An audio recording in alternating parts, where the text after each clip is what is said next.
कहीं हम लोग बिहार के लोग भी जिम्मेवार हैं, क्योंकि जितनी बार चुनाव होता है तो ऐसा लगता है जैसे हम लोग जनप्रतिनिधि नहीं रिश्तेदार चुन रहे हैं। हमें अपनी जाति के लोगों को वोट देना है, जाति के बाहर वोट देना नहीं है, उनके काम के आधार पर तो वोट देना ही नहीं है। याद करिए आखिरी बार कब किसी जनप्रतिनिधि से आपने ये पूछा है कि आपने पिछले एक टर्म में या 5 साल या 6 साल का जितना भी टर्म रहता है उसमें आपने उस क्षेत्र के विकास के लिए क्या किया है।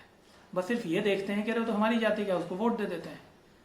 आज भी मैं दावे के साथ कह सकता हूं कि पूरे बिहार में आपको मुश्किल से 1-2 ब्राह्मण मिलेंगे जिनको जगन्नाथ मिश्र में कोई कमी दिख जाए, या शायद ही कोई यादव मिलेगा जो कह दे कि नहीं लालू यादव ने गलत काम किया है, लालू यादव ने घोटाला किया है, या कोई कायस्थ और कुर्मी कह दे कि नहीं वो नीतीश कुमार तो बहुत बेकार हैं, वो कुर्सी कुमार हो गए हैं। तो इस परिस्थिति में जब आप अपनी जाति के अयोग्य लोगों को चुन के भेजेंगे तो आप अपने विकास की कल्पना कैसे कर सकते हैं।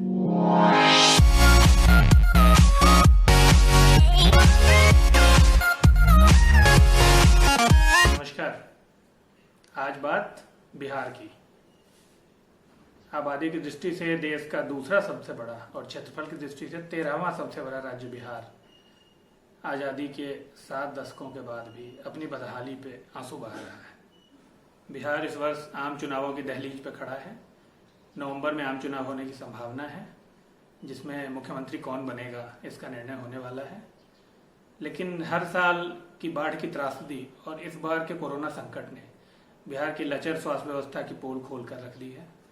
साथ में और भी बहुत सारी समस्याएं हैं जिसके बारे में आज बात करेंगे। इतिहास में मगध साम्राज्य से लेकर मौर्य और गुप्त साम्राज्य तक भारत की राजनीति का केंद्र बिंदु रहा यह राज्य आज अपनी बदहाली पर आंसू बहा रहा है। 1905 के बंगाल विभाजन के बाद यह क्षेत्र एक राज्य के रूप में सामने आया और 1935 में उड़ीसा का विभाजन हो जाने के बाद वर्तमान स्वरूप में जो बिहार और झारखंड का मिला जुला क्षेत्र है वो बिहार राज्य के रूप में सामने आया। हमारे पास वो सब संसाधन उपलब्ध थे जो एक आदर्श राज्य के रूप में किसी भी राज्य को विकसित होने के लिए चाहिए। कृषि योग्य उपजाऊ भूमि, पर्याप्त मानव संसाधन, जल की पर्याप्त उपलब्धता, खनिजों का भंडार और समतली क्षेत्र। इसके बावजूद भी हम लोग बीमारू राज्य के रूप में ही लांछित रहे। यही कसर 2000 में झारखंड के विभाजन के साथ पूरी हो गई, जब खनिज संपन्न पूरा छोटा नागपुर का इलाका आपसे कट के एक नए राज्य झारखंड के रूप में अलग हो गया। परंतु ये कोई बहाना नहीं है कि आपके पास प्राकृतिक संसाधन उपलब्ध नहीं है तो आपका विकास नहीं होगा, क्योंकि अपने देश में बहुत सारे ऐसे उदाहरण हैं जहां राज्यों ने बिना प्रचुर प्राकृतिक संसाधनों की उपलब्धता के भी विकास के नए आयाम स्थापित किए हैं। आप उदाहरण के रूप में पंजाब और हरियाणा को देख सकते हैं। उनके पास बहुत ज़्यादा प्राकृतिक संसाधन तो नहीं है, लेकिन श्रम, कुशलता और मेहनत के बल पर उन लोगों ने कृषि के क्षेत्र में एक अपना अलग ही स्थान बनाया है और आज विकसित राज्यों की श्रेणी में आके खड़े हैं। मूलतः बिहार के पिछड़ेपन का कारण मानवीय है। आज़ादी के बाद से हमने जितनी सरकारें चुनी हैं, कमोबेश 1-2 को छोड़कर तमाम सरकारों को उनके विकास करने की क्षमता या अच्छा शासन दे सकने की क्षमता के आधार पर न चुनकर हमने उनको जाति और दलों के आधार पर चुना है। प्रथम मुख्यमंत्री डॉक्टर श्री कृष्ण सिंह के समय बिहार के विकास में उल्लेखनीय प्रगति हुई थी। उनके समय में बहुत सारे नए संस्थानों की स्थापना हुई, जैसे बरौनी रिफाइनरी, सिंदरी और बरौनी में खाद कारखाना, भारी उद्योग निगम हटिया में, स्टील प्लांट बोकारो में, राजेंद्र पुल, पूसा और साबौर का कृषि विश्वविद्यालय और भागलपुर और रांची के विश्वविद्यालय। लेकिन उसके बाद के जो तमाम कांग्रेसी मुख्यमंत्री हुए, चाहे वो विनोदानंद झा हों, के.बी. सहाय हों, या भोला पासवान शास्त्री हों, या अब्दुल गफूर हों, इन सभी ने बिहार के विकास के ऊपर अपनी पार्टी और अपने खुद के विकास को प्राथमिकता दी और परिणाम ये हुआ कि धीरे धीरे जो अग्रणी राज्यों में गिना जाने वाला राज्य था वो बीमारू राज्य की श्रेणी में आके रह गया। जो रही सही कसर थी वो डॉक्टर जगन्नाथ मिश्र ने पूरी कर दी। उन्होंने राज्य के विकास के बदले अपना खूब विकास किया और बहुचर्चित चारा घोटाले को अंजाम दिया, जिसमें अंत में दोषी भी पाए गए। करोड़ों रुपए सरकारी खजाने के निकाल के अपने घरों में, अपनी जेबों में भर लिया इन लोगों ने और बिहार को उसकी बदहाली पे तरसता हुआ छोड़ दिया। अब पहुंचते हैं हम लोग 1990 में, जब जनता दल की सरकार बनी और श्री लालू प्रसाद यादव मुख्यमंत्री बने। लोगों में बड़ी उम्मीद थी कि एक गरीब का बेटा मुख्यमंत्री बना है तो गरीबों की बात सुनी जाएगी, या अभी तक जो शोषित और वंचित वर्ग थे उनको विकास की मुख्य धारा में जोड़ा जाएगा और बिहार विकास की तेज गति में आगे बढ़ेगा और देश की मुख्य धारा में शामिल होगा। लेकिन दुर्भाग्य बिहार का ऐसा रहा कि ऐसा कुछ भी नहीं हुआ। लेकिन लालू प्रसाद यादव जी ने सत्ता में आते ही वैमनस्य और गुंडाई का ऐसा घालमेल राजनीति में कर दिया कि विकास की बातें तो जैसे गायब ही हो गई और तमाम शरीफ लोग बिहार से जान बचाते नजर आए। उद्योगपतियों ने अपने उद्योग धंधे बंद करके यहाँ से निकल जाने में ही भलाई समझी। अपहरण और रंगदारी को उन्होंने संगठनात्मक रूप दे दिया और गुंडाई सरकार के संरक्षण में होने लगा। लालू जी के ज़माने में बिहार ने जिन क्षेत्रों में प्रगति की उसमें मुख्य रूप से आप कह सकते हैं कि अपहरण और फिरौती को उन्होंने एक उद्योग के रूप में स्थापित कर दिया। उनके समय में सामाजिक वैमनस्यता ऐसे चरम पर पहुंच गई कि भूरा बाल साफ करो जैसे नारे दिए जाने लगे, जिसमें 4 प्रमुख बिहार की जातियों को निशाना बनाया गया। भू मतलब भूमिहार, रा मतलब राजपूत, बा ब्राह्मण और ल लाला कायस्थ। तो लालू जी का सामाजिक समीकरण कुछ इस तरीके से सामने आया कि इन चारों जातियों को आप साफ करिए और इसके अलावा जो बाकी जातियां हैं और एकजुट होकर लालू के पक्ष में खड़ी हो जाएं। और ये सामाजिक समीकरण, और बाद में उन्होंने इसमें थोड़ा सा परिवर्तन करते हुए उसको माई समीकरण बना दिया, मतलब मुस्लिम प्लस यादव। और इसी समीकरण के बल पे वो चुनाव दर चुनाव जीतते चले गए और बिहार अपने पतन के गर्ज में जाता चला गया। राजनीति के अपराधीकरण और भ्रष्टाचार के चरम पर जब लालू जी के लिए खुद मुख्यमंत्री बने रहना असंभव हो गया, चारा घोटाले में उनकी संलिप्तता लगभग साबित होने लग गई, तो उन्होंने मुख्यमंत्री की कुर्सी जैसे फैमिली इंटरप्राइजेज टाइप में अपनी धर्मपत्नी श्रीमती राबड़ी देवी जी को स्थानांतरित कर दी और बाद में वो भी 2 टर्म तक मुख्यमंत्री रही। फिर बिहार के राजनीतिक पटल पर उदय होता है नीतीश कुमार का, तमाम आकांक्षाओं, उम्मीदों और आशाओं के साथ। और कमोवेश अपनी मुख्यमंत्रित्व काल के पहले टर्म में नीतीश कुमार ने थोड़ा ठीक ठाक काम किया। सड़क, बिजली, पानी जैसी मूलभूत सुविधाओं पर उन्होंने अच्छा ध्यान दिया। कानून व्यवस्था की स्थिति में भी थोड़ा सुधार नजर आया। लेकिन दूसरा कार्यकाल आते आते नीतीश कुमार की भी हालत बाकी पूर्व मुख्यमंत्रियों जैसी हो गई। उनकी सरकार पर भी तमाम भ्रष्टाचार के आरोप लगने लगे और कानून व्यवस्था उनके हाथ से भी निकलती चली गई और बिहार फिर से पुराने ढर्रे पे आ गया। और फिर नीतीश कुमार की प्राथमिकताओं में बिहार के विकास के अलावा वैसी चीजें ज्यादा आ गई जिनसे उनको ज्यादा प्रचार मिले। जैसे उन्होंने स्कूल, कॉलेज और अस्पतालों के निर्माण के बजाय पटना में इको पार्क बनाना ज्यादा उचित समझा, या फिर वो गंगा किनारे एक रिवर वॉक बनाने में लग गए। ये सब चीजें ठीक है, किसी राज्य के विकास के लिए इन चीजों की आवश्यकता होती है, लेकिन ये सब चीजें आप तब करिए जब आपकी मूलभूत आवश्यकताएं पूर्ण हो रही हो। एक ऐसा राज्य जहाँ की आधी आबादी दूसरे राज्यों में मजदूरी करने जाने को अभिशप्त है, वहां आप इको पार्क बनाएंगे और रिवर वॉक बनाएंगे, ये बात किसी को हजम नहीं होगी। नीतीश कुमार ने 2 अलग अलग टर्म में 2 अलग अलग पार्टियां बदली। हर बार वो मुख्यमंत्री बने रहे, लेकिन कभी वो आरजेडी से गठबंधन में मुख्यमंत्री बने, फिर आधे समय में पार्टी बदलकर बीजेपी के साथ आ गए और परिणाम ये हुआ कि नीतीश कुमार का नाम कुर्सी कुमार हो गया। अब राजनीतिक और सामाजिक असफलताओं की कुछ बानगी देखिए। बिहार में हर साल भयंकर बाढ़ आती है, आधा बिहार इस बाढ़ की चपेट में आता है, लाखों लोग बेघर हो जाते हैं, लाखों हेक्टेयर जमीन में खड़ी फसल तबाह और बर्बाद हो जाती है। बहुत सारे लोगों को विस्थापित होकर दूसरी जगहों पे, ऊंची जगहों पे रहने को मजबूर होना पड़ता है। परंतु आज़ादी के 70 साल बाद आज भी न तो कोई कार्य योजना है, न कोई कार्य हुआ है और न ही ऐसा कुछ उसमें सुधार आया है जिससे लगे कि हाँ इस साल बाढ़ की स्थिति में थोड़ा सुधार रहेगा या बाढ़ कम आएगी।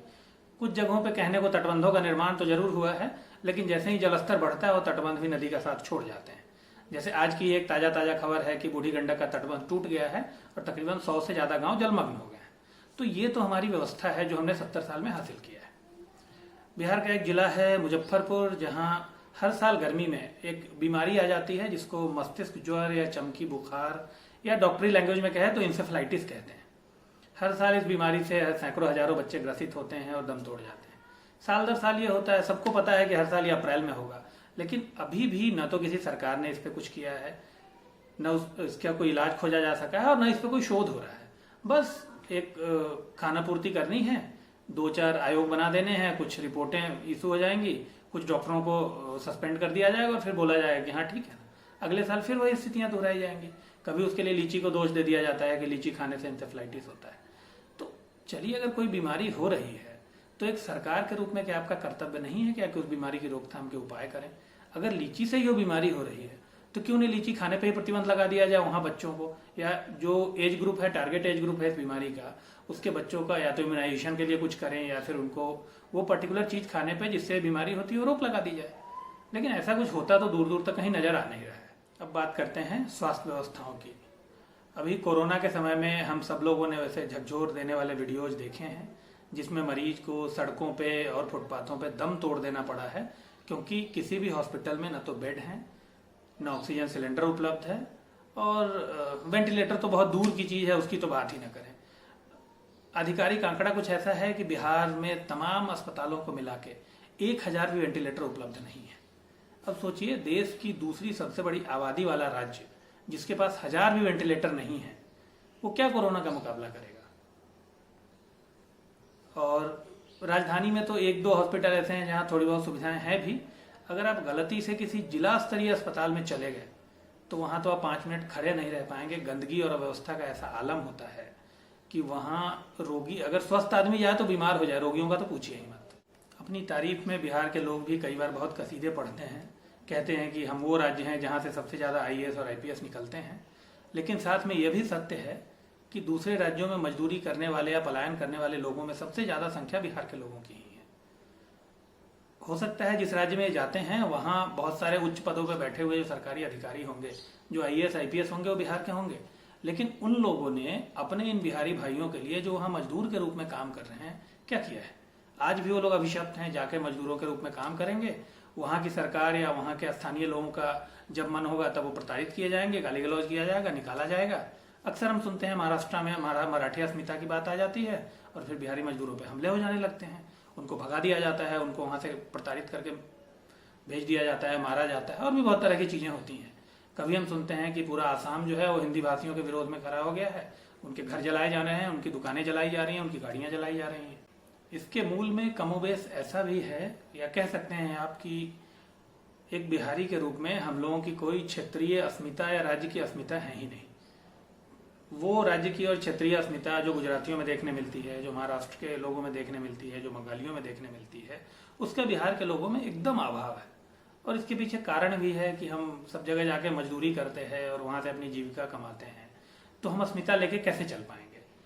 साथ में आपसी सहयोग की भावना नाम की तो कोई चीज़ ही नहीं है, क्योंकि अगर आपसी सहयोग और एक दूसरे को आगे बढ़ाने की प्रवृत्ति होती तो जितनी बड़ी संख्या में उच्च पदों पर बिहार के लोग हैं, आज बिहार का माहौल कुछ और होता और बिहारी लोग विकास सूचकांक में बहुत आगे होते।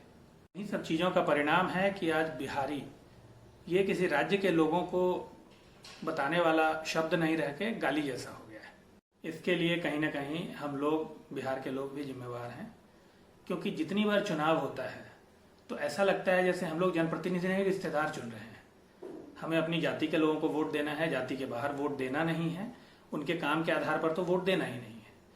याद करिए, आखिरी बार कब किसी जनप्रतिनिधि से आपने ये पूछा है कि आपने पिछले एक टर्म में या 5 साल या 6 साल का जितना भी टर्म रहता है उसमें आपने उस क्षेत्र के विकास के लिए क्या किया है। बस सिर्फ ये देखते हैं कि अरे तो हमारी जाति का, उसको वोट दे देते हैं। आज भी मैं दावे के साथ कह सकता हूं कि पूरे बिहार में आपको मुश्किल से 1-2 ब्राह्मण मिलेंगे जिनको जगन्नाथ मिश्र में कोई कमी दिख जाए, या शायद ही कोई यादव मिलेगा जो कह दे कि नहीं लालू यादव ने गलत काम किया है, लालू यादव ने घोटाला किया है, या कोई कायस्थ और कुर्मी कह दे कि नहीं वो नीतीश कुमार तो बहुत बेकार हैं, वो कुर्सी कुमार हो गए हैं। तो इस परिस्थिति में जब आप अपनी जाति के अयोग्य लोगों को चुन के भेजेंगे तो आप अपने विकास की कल्पना कैसे कर सकते हैं। आने वाले चुनाव में आप सभी से निवेदन है कि जब भी कोई जनप्रतिनिधि आपके पास वोट मांगने आता है, उससे एक बार जरूर पूछें कि भाई पिछले 5 साल में आपने बिहारी शब्द जो गाली जैसा बन गया उसको हटाने के लिए क्या किया है, या जिस क्षेत्र के आप प्रतिनिधि हैं उसके विकास के कौन कौन से काम आपने कराए हैं। और आगे अगर आप चुनाव जीत के जाते हैं तो आपकी ऐसी क्या कार्य योजना है जिससे हमारे क्षेत्र का विकास हो। हमारे लोग जो बाहर मजदूरी करने जाने को अभिशप्त हैं, उनके लिए आपने कौन से कारखाने लगवाने की बात की है, या जो 20 किलोमीटर की सड़कों पे हमें यात्रा करने में 2 घंटा लगता है, उन सड़कों को बनवाने के लिए, उनको ठीक करवाने के लिए आपका क्या प्रयास रहेगा।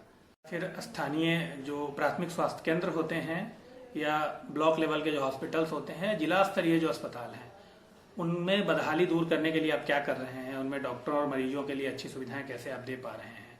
ये सब प्रश्न जरूर पूछिए, क्योंकि ये मूलभूत प्रश्न हैं जिनसे आपका विकास निर्धारित होता है। किसी भी राज्य के विकास का पैमाना, वहाँ होने वाला व्यापार और बाकी चीज़ें तो बाद में होती है। पहले जो मूलभूत आपकी ज़रूरतें हैं, रोटी, कपड़ा, मकान, शिक्षा, चिकित्सा, इतनी चीज़ें तो आपको प्राप्त हो। आप किसी सरकारी स्कूल में चले जाइए, उसकी बदहाली देख के आपकी हिम्मत नहीं होगी कि आप अपने बच्चों को वहाँ पढ़ने भेजें। अब आपके पास साधन होंगे तो आप किसी प्राइवेट स्कूल में बच्चों को पढ़ा लेंगे, लेकिन वहाँ भी कमोबेश हालत वही है।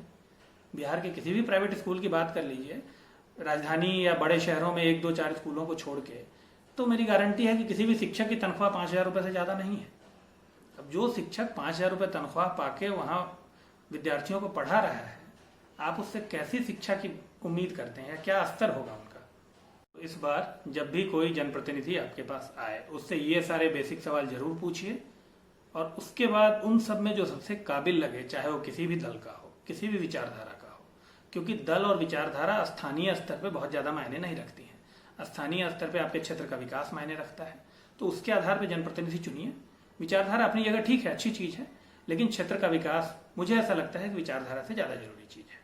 और अगर हम सब लोगों ने क्युमुलेटिव रूप से ऐसा कर लिया, तो उम्मीद है कि इस बार बिहार में हमें जो भी सरकार मिलेगी वो हम लोगों के लिए काम करेगी, ना कि अपनी जेबें भरने के लिए काम